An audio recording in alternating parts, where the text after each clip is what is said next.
Hi, my name is Bill, and today I'm going to be showing you how to replace the silverware basket assembly in your dishwasher. The reason why you might have to do this is because the assembly is damaged or because you don't have one in the first place. Warning: before doing any repairs, please disconnect your power source. So this is the dishwasher we're going to be using for this demonstration. It's a Whirlpool. Now keep in mind yours at home might be a little bit different than what we have here, but the same technique should still apply.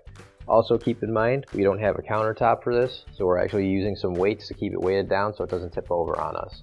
So you might want to consider that when you're at home, and if you have to take out your dishwasher, make sure that you're not doing anything to tip it over and make it fall on you when you're doing a repair as well. So the first thing we're going to do is open up our dishwasher here.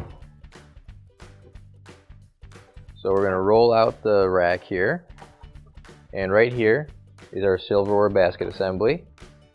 It's sitting in there. However, you might also have it on the front. If you look on the back here, there's a couple of spaces where it can actually sit right there and it slides down. However, on this model, there's just not enough room to actually close the door when it's in that position. So in order to get it off of this, if it's on here like this, all you're going to simply do is just pull it up and remove it.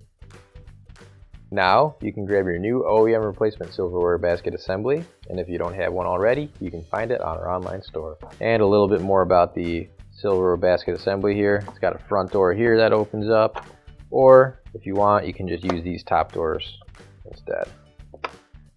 So either way, those will all open up, and then you can just set it down on your door if that's where it was in yours, and then push it down and it'll lock into place.